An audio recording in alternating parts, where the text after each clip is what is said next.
These are the ancient Israelites. Relentless warriors described in the Bible as soldiers of God. They are fierce,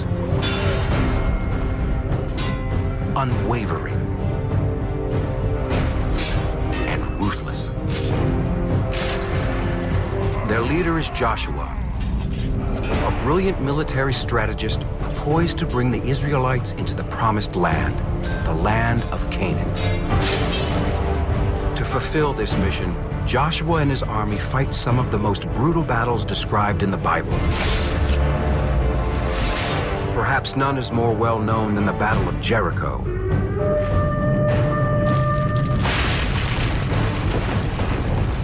An intricate tale of espionage, psychological warfare, and the extermination of an entire population. But Jericho is only the first in a long military campaign designed to conquer the land of Canaan. A campaign filled with blood and slaughter.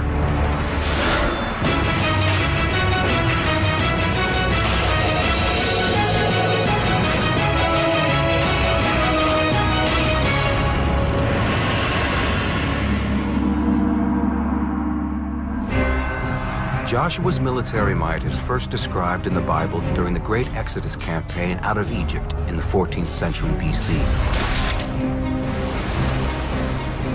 Soon after the Israelites cross the Sea of Reeds, they are ambushed by a Canaanite group called the Amalekites. The Israelite leader at the time is Moses. He handpicks his fiercest warrior, the young Joshua, to be his field commander. Joshua fights brilliantly and leads the Israelites to victory. But both he and Moses realize the Israelites need to be a more effective fighting force if they are going to invade and conquer Canaan and its dozens of fortified city-states. The Israelites are light infantry guerrillas.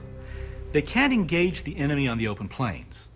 The Canaanites have chariots, and they could easily cut them down. So they stay in the desert for 40 years, creating a strong and more powerful army. Joshua is impatient to invade Canaan, but accepts the wisdom of Moses, who believes the Israelites should stay in the desert longer and train a new and larger fighting force. After 40 years, the army's number swells to around 8,000. A force whose time has finally come. The first step is to leave their camp at Kadesh Barnea. But walled Canaanite cities block the route north.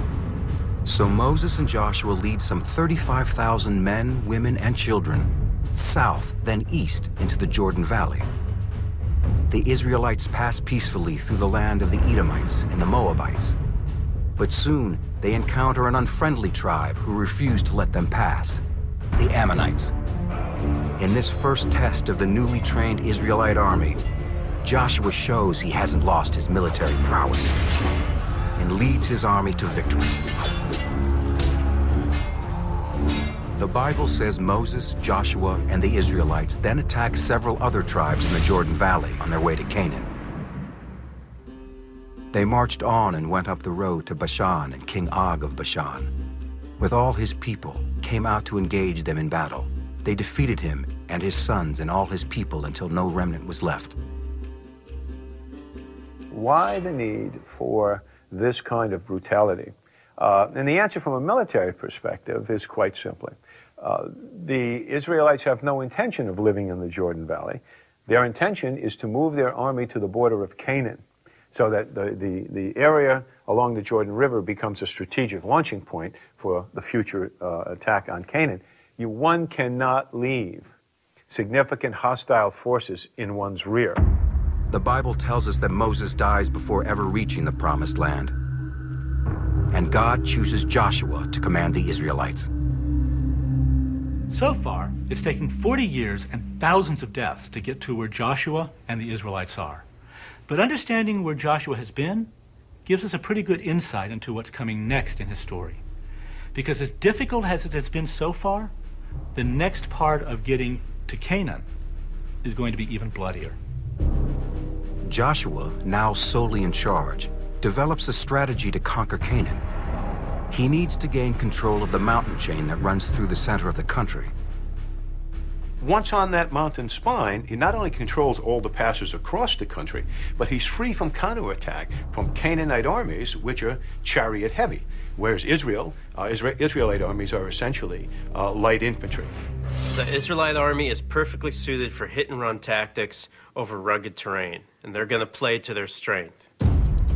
Joshua calls together his 8,000 soldiers and announces the location of their first attack. It will be against one of the world's oldest cities, the fabled city of Jericho. Joshua attacked Jericho because this is the first step in an Israelite war of extermination. The Israelites have no intention of settling in Canaan as long as there are other people still in Canaan. They intend to attack cities and drive them out and to replace their populations with their own. Jericho is fairly small, has a small population, almost defenseless. But Jericho does have its famous walls, which are actually two walls about 12 feet apart that run parallel to each other. The walls are believed to be about 30 feet tall, stretching 1,400 yards around. Some of the people of Jericho live in the space between the two walls. Understanding the layout of Jericho is crucial to the success of overtaking the city. He doesn't just stroll right in with his army. Like any good commander, he performs a reconnaissance of the objective. And here he sends 2 spies into the city of Jericho to check out its defenses and to see what else is going on. He's taking this army into Canaan for the first time. The one thing he can't avoid is a defeat or a colossal screw-up. He wants to make sure that this becomes a military success. The spies sneak inside Jericho and head to a brothel. A cunning decision.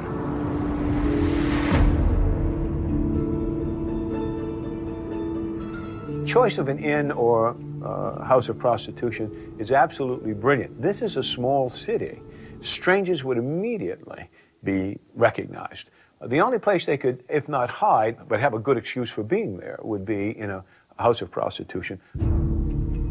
That's also where tongues wag a lot. And a lot of loose gossip could be picked up about troop dispositions, morale, etc. They find a prostitute willing to help them. Her name is Rahab. Rahab tells the Israelite spies about the conditions in Jericho. And what's very clear is that the morale of the people is shot. The tales of great slaughter during the Jordanian campaign have reached their ears. So they're literally scared to death that they're going to be attacked. The Bible states that Rahab lives in between the parallel walls. Now, this is important because, as we'll see, there are some who believe that the location of Rahab's house is the key to how the Battle of Jericho went down.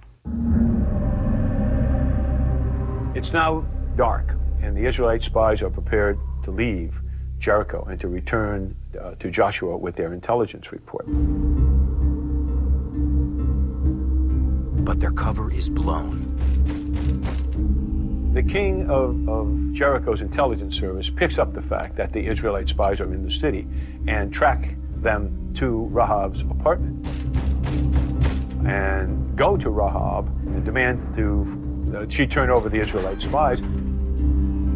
According to the Bible, Rahab covers for the Israelites. It is true, she said, the men did come to me, but I didn't know where they were from.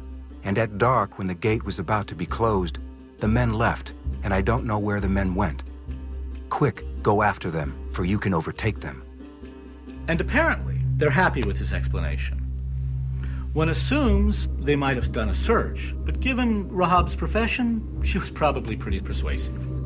So, where were the spies? Well, the Bible tells us she actually hid them on the roof. Now, under the cover of darkness, the spies must escape the city and return to Joshua.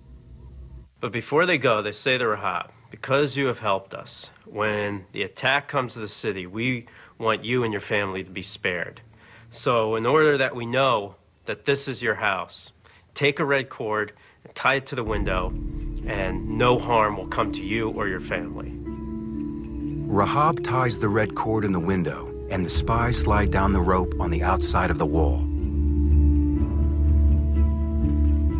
The men report to Joshua with important intelligence. Jericho's small population is terrified and therefore vulnerable. The information gives Joshua the confidence that now is the time to attack the city. Joshua leads his army across the Jordan River toward Jericho. This is a big army. Our estimates are 8,000 to 9,000 men, one of the largest armies that's ever been put to the field in Canaan. Inside the walls, the citizens of Jericho were terrified. Here comes the army they've heard about that has just slaughtered their way through the Jordan Valley. Jericho is a small city, only about 8 acres, roughly the size of 8 football fields. To estimate the population of ancient Jericho, based on the rough benchmark historians use of about 240 inhabitants per urban acre times about 8.5 acres, you arrive at a population of about 2,500, somewhere in there, about 20%, which can be mustered to defend the city. The perimeter walls are almost a mile in circumference. So you have an army outside of 8,000 to 9,000 men surrounding a city that can mount no more than 500 defenders on the walls.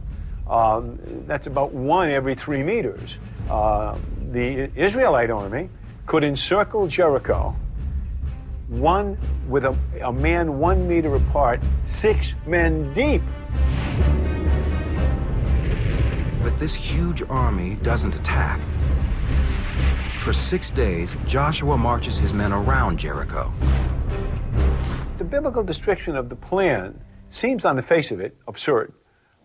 According to the Bible, Yahweh says to Joshua, "You shall march around the city for 6 days."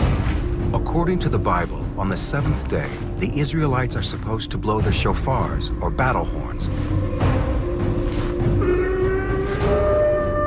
And the walls shall come tumbling down. And everyone knows the old song of Joshua at the Battle of Jericho, and the walls came tumbling down. Joshua commanded the people, "Shout, for the Lord has given you the city."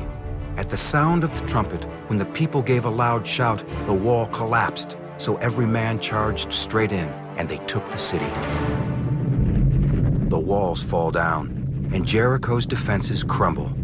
Is it a miracle? Or is there another explanation? The walls of Jericho come tumbling down.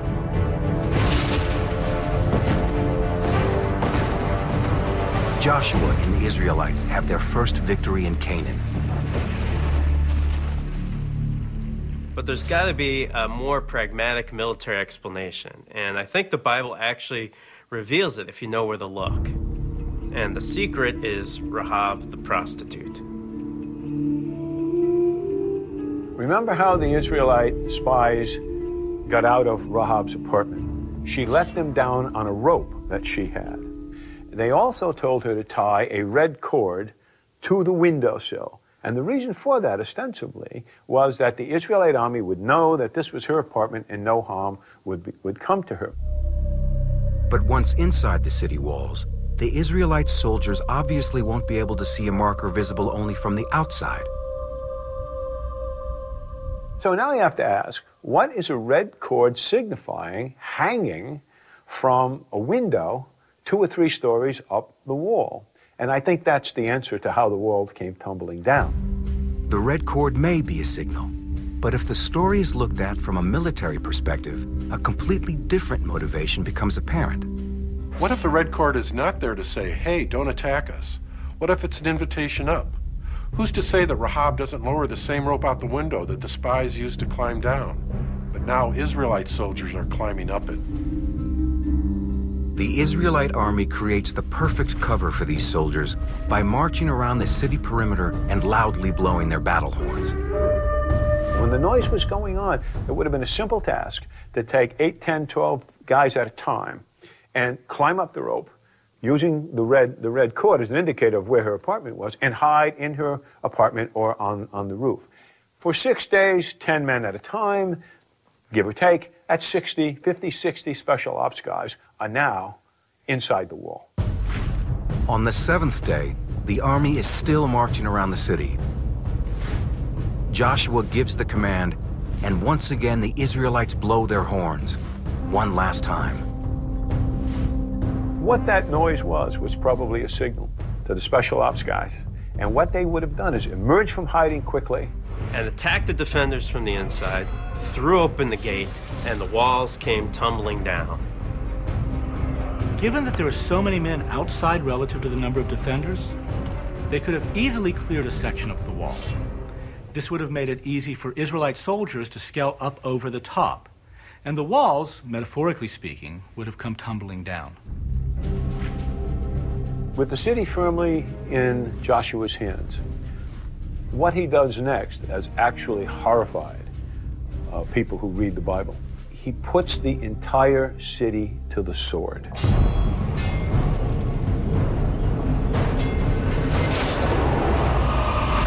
The term in Hebrew is kol ha-nesama, to go up upon the city and to kill every breathing thing. The massacre is up close and personal.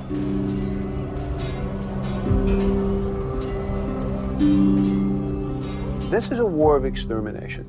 Joshua is sending a message to the other kings of Canaan. This is your fate if you do not leave.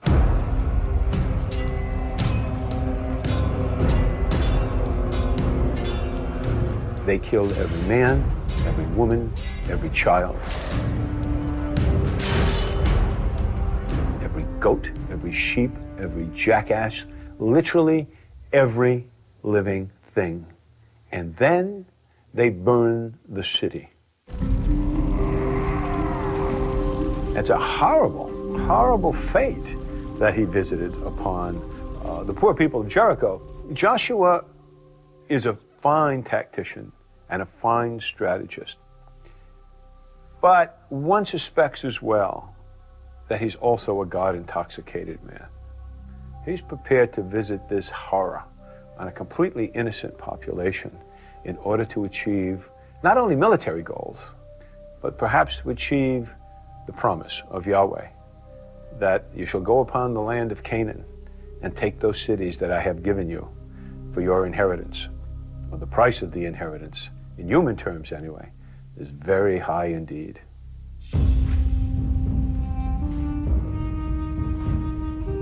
But the bloodshed has only just begun. Joshua's reason for destroying Jericho was primarily psychological. Strategy determines his next target.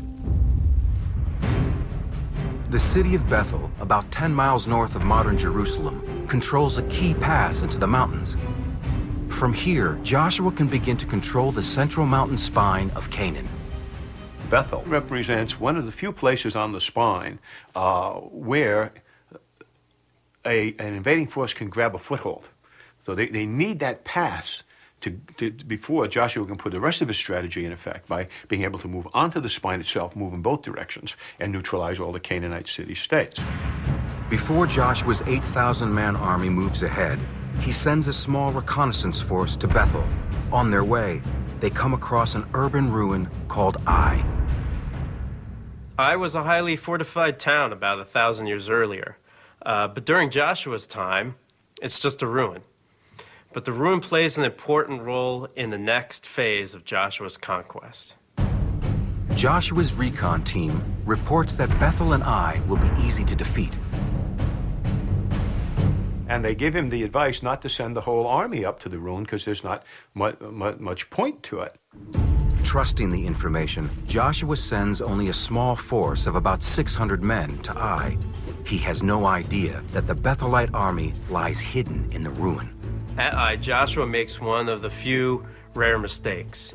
The function of a reconnaissance platoon is to report the situation on the ground, not to make operational suggestions. While the rest of the platoon remains outside, a small reconnaissance team enters the ruin.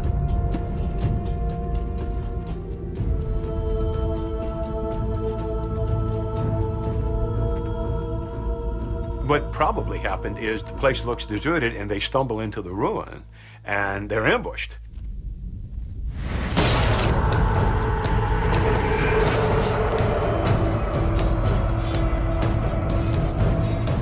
Most of the reconnaissance team is slaughtered. The remaining Israelite platoon outside the ruin panics and retreats. The ambush at Ai becomes Joshua's first defeat.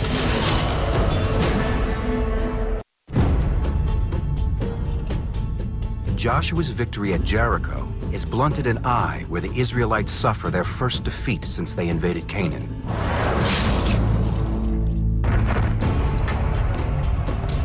A small platoon of Israelite soldiers are ambushed and then slaughtered by a Canaanite group called the Bethelites.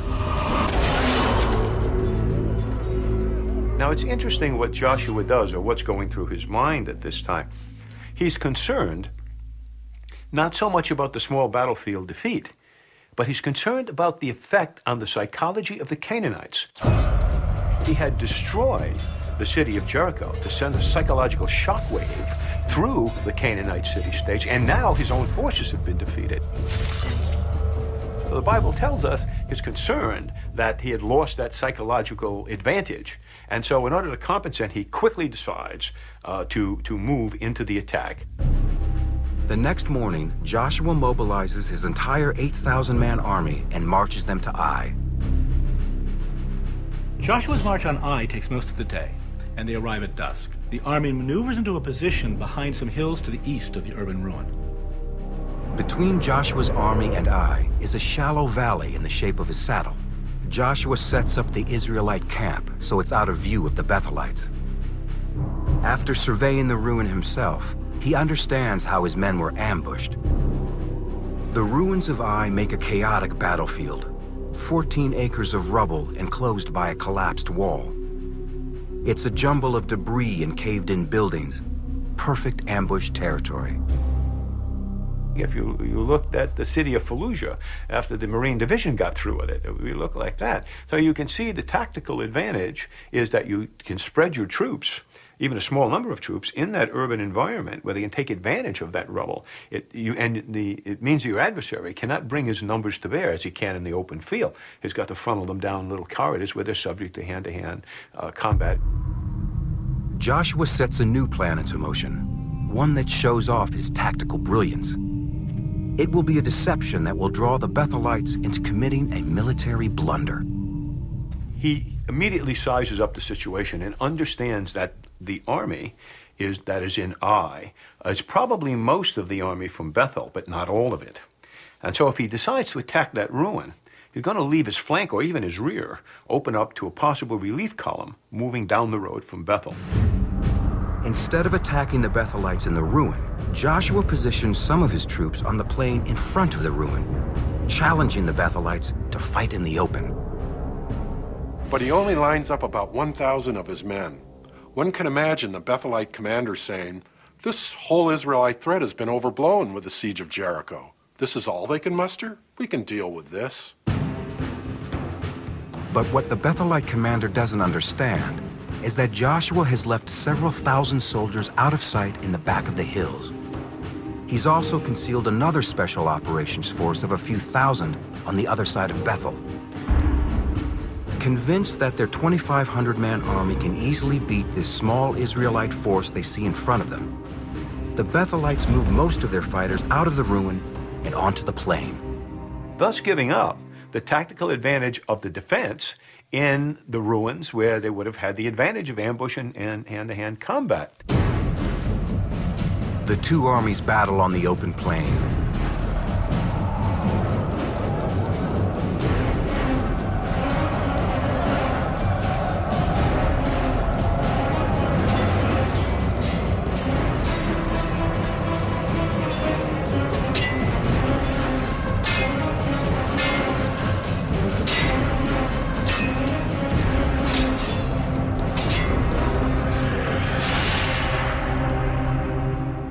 It's blood, hair, and eyeballs up close, and the battle rages. The bronze sickle sword is the primary weapon of both armies. Its foot-long blade and handles are cast from a single solid piece of bronze for extra strength.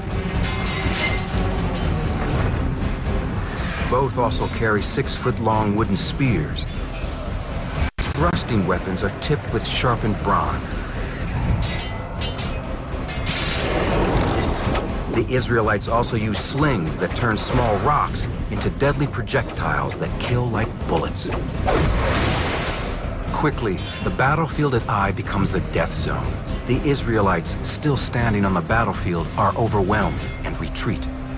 Now, at this point, the Bethelites, of course, break into a run and begin to pursue. But the real interesting fact is that the reserve units that the Bethelites had left behind in Ai also abandon the ruin and begin to join in the pursuit, figuring to catch up with the Israelites and make a great slaughter of it all and put this vague Israelite threat of invasion to rest once and for all.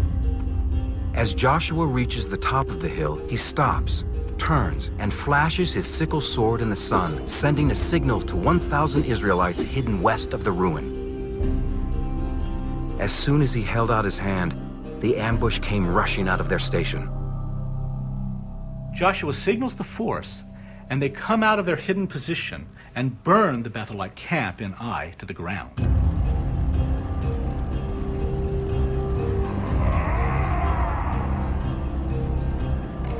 Now you have the Bethelites on the open plain look to their rear, and their camp is on fire. They now realize that they're caught from behind as well. But Joshua is not finished. He flashes another signal, this time to the main body of his army, about 5,000 soldiers. They've been waiting behind the ridge.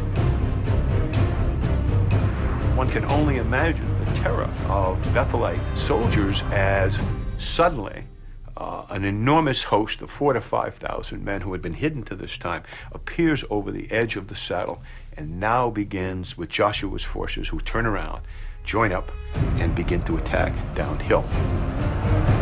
The Bethelites are caught between two Israelite forces.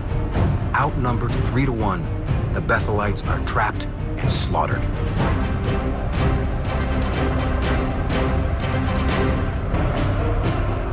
At the Battle of Ai, the Israelite military commander Joshua uses superior battlefield tactics to defeat a Canaanite group called the Bethelites.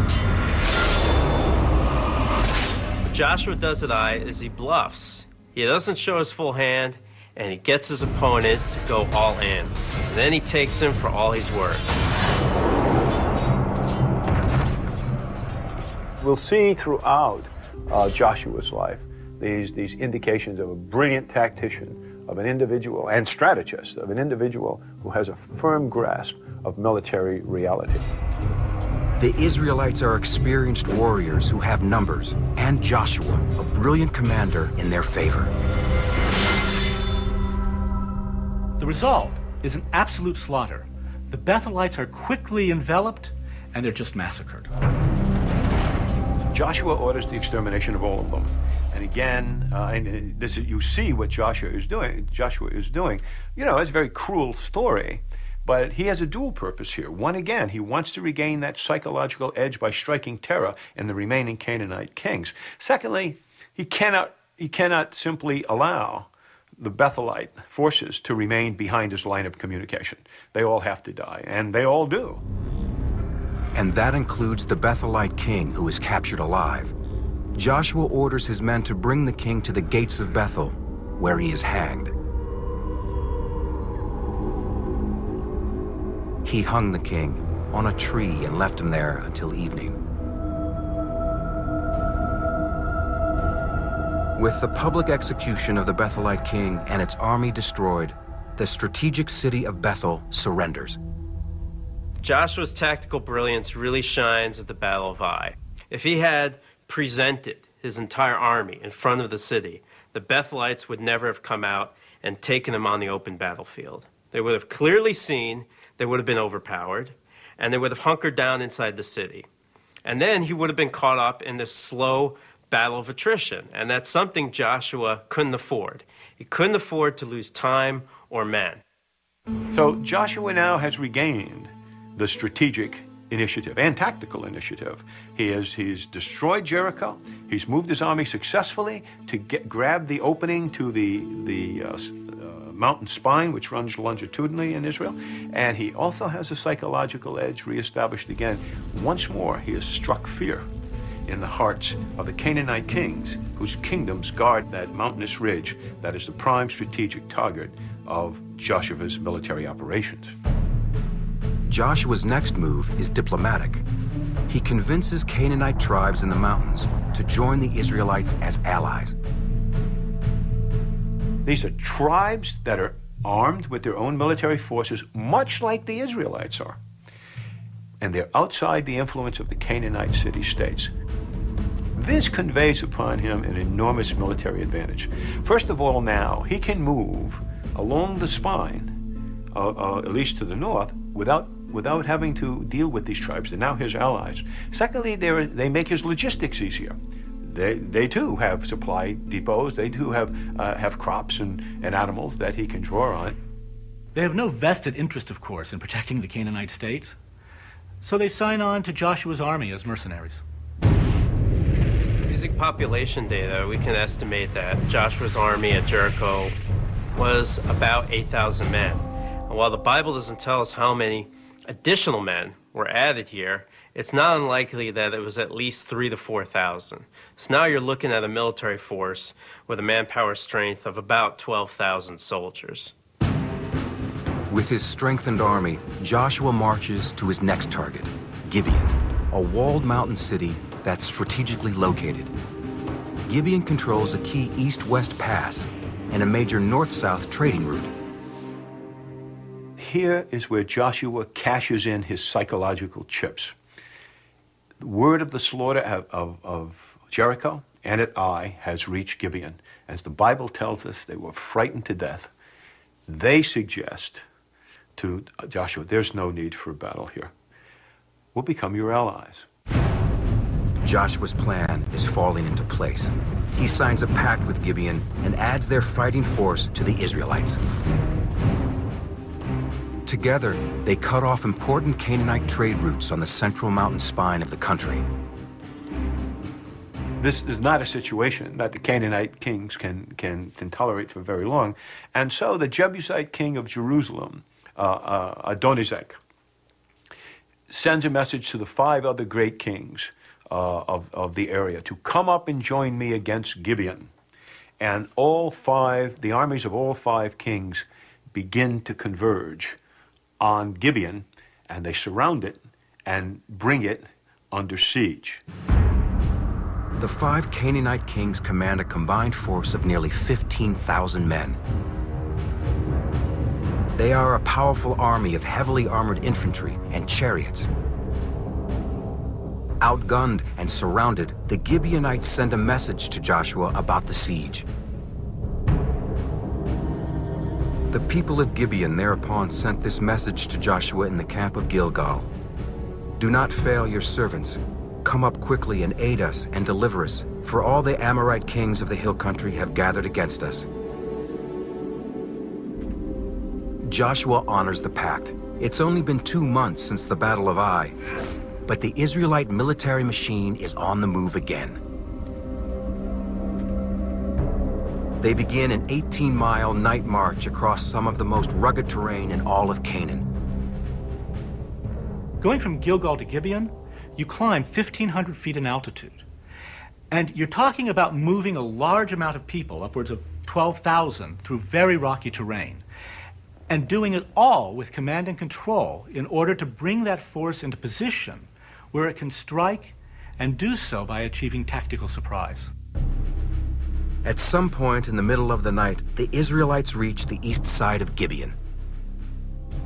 To understand what's going on, you have to understand the kind of topography in which Gibeon is located. Gibeon is actually located in a valley, but in the center of the valley is the Reis Nal, and the city is located on the Reis Nal.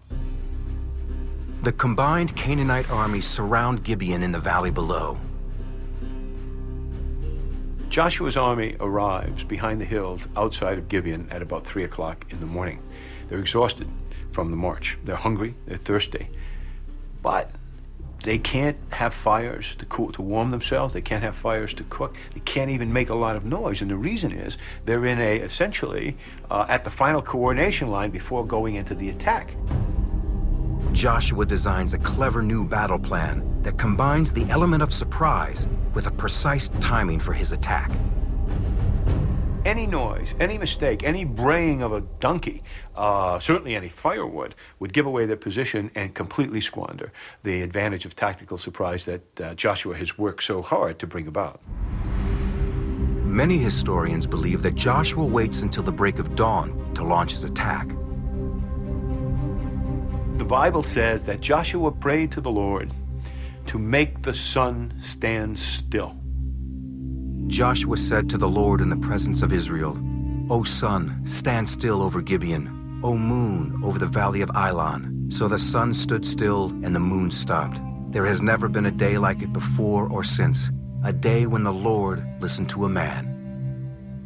What probably happened in just physical terms was that we've all seen early morning where the sun is coming up and the moon is still present in the sky. And that's apparently what happened. It gives us an idea of the time of day at which this thing was fought. The time of day is crucial because he's using a force of nature as an ally, the sun. Joshua leads this army up over the hills and strikes downhill with the sun at his back. Takes the Canaanite armies who were still in their camp, still having breakfast, still in their tents half asleep, and just smashes into them. The carnage begins.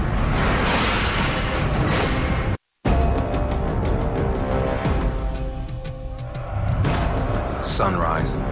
Joshua and the Israelite army attack Canaanite forces near the town of Gibeon. Here come 12,000 screaming Israelites down a hill at full speed. You can imagine a Canaanite soldiers awakened by the screams of battle, stumbling out of their tent with no armor, no weapons, and then looking up, trying to gain their senses about them, only to be blinded by the low-lying sun shining right into their eyes. And behind the hot spots in their eyes is nothing but Israelite swords. The Canaanites are unarmed, half asleep, and temporarily blinded. Joshua has rendered his enemy defenseless.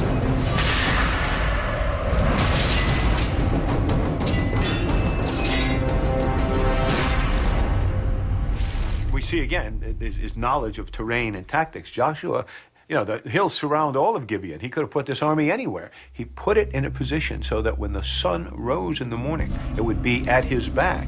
Plus, he'd be attacking downhill against an enemy that had not yet been fed or even fully awake, taking advantage of all about terrain, geography, and even the movement of the sun, and bringing them all to bear as advantages on one tactical objective. It's wholesale slaughter. Those who aren't killed run. But there is no escape. The Israelites hunt them down, determined to leave no survivors. What Joshua has in mind is nothing less than the extermination of some of the most powerful of the armies of some of the most powerful city-states in all Canaan. They're not going to live to fight another day.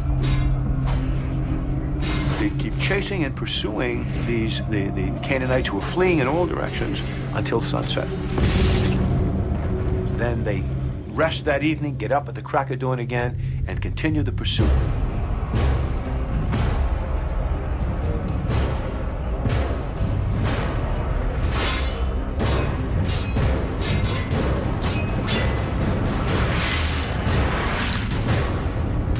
Talking about an infantry force that moved 30 miles in 48 hours, 2/3 of the time being engaged in combat. That's a magnificent military achievement for any military force, even a modern one. But to see this done in the days of the Bible really gives a kind of sense of how militarily sophisticated a commander like Joshua was. He fought one of the greatest and most studied battles in the history of the world. It's a crucial strategic victory for the Israelites and a critical turning point in Joshua's invasion of Canaan. At this point, Joshua has achieved many of his strategic objectives. He's in control of the central mountain spine. He has either made agreements with or destroyed major Canaanite city-states on that spine. So for the most part, Joshua succeeded. According to the Bible, Joshua goes on to defeat dozens of Canaanite kingdoms, but he fails to capture all of the Promised Land. At the end of the day, Joshua simply lacks both the size and mix of force that would make it possible to bring about the complete conquest of Canaan and its resettlement by the Israelites. The result is that even as the Bible tells the story, Joshua was never able to do this, and he dies a rather bitter man. Toward the end of his life, Joshua retires from combat and fades into anonymity. And he was buried alone on a place which translates from Hebrew, Angry Mountain. And it is said in the Bible that no one attended his funeral. And it's one of an unfitting end for one of history's great commanders.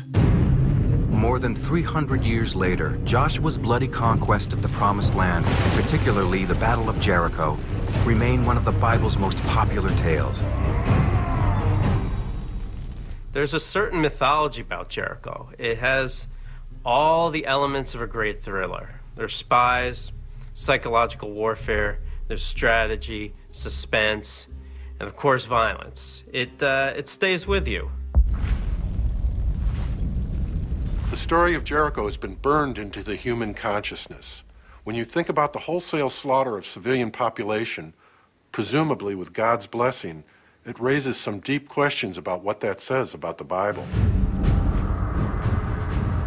Joshua's military strategies of encirclement and psychological warfare echo throughout history.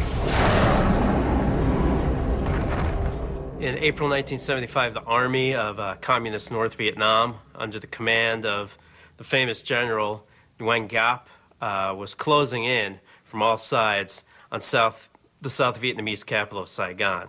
Ahead of the armed forces were a wave of rumors that were sapping the will of Saigon's people to fight. Like Joshua, Giap encircles Saigon with his troops. He basically ties a noose around the city and slowly tightens it. At the same time, Giap's reputation precedes him. The people of Saigon remember his Tet Offensive 7 years earlier, with mass executions of thousands of South Vietnamese civilians. Some say that the Viet Cong had operatives in Saigon in 1975 who helped to feed the rumor mill, building up the horrors that would befall the civilian population, like people getting their nails yanked out and other torture. Just awful stuff. Joshua is best known as the man who brought the Israelites home to the Promised Land of Canaan, a land that continues to be drenched in blood. Ancient Canaan comprises what is today Israel and the occupied territories. The land disputes are still ongoing. Blood is still being shed. 3,500 years after Joshua first led the Israelites into what is to be their biblical home, a legacy of violence endures in the Promised Land. It was God who promised the land to the Israelites, but it was a man who ultimately brought his people home. The cunning and brutal military genius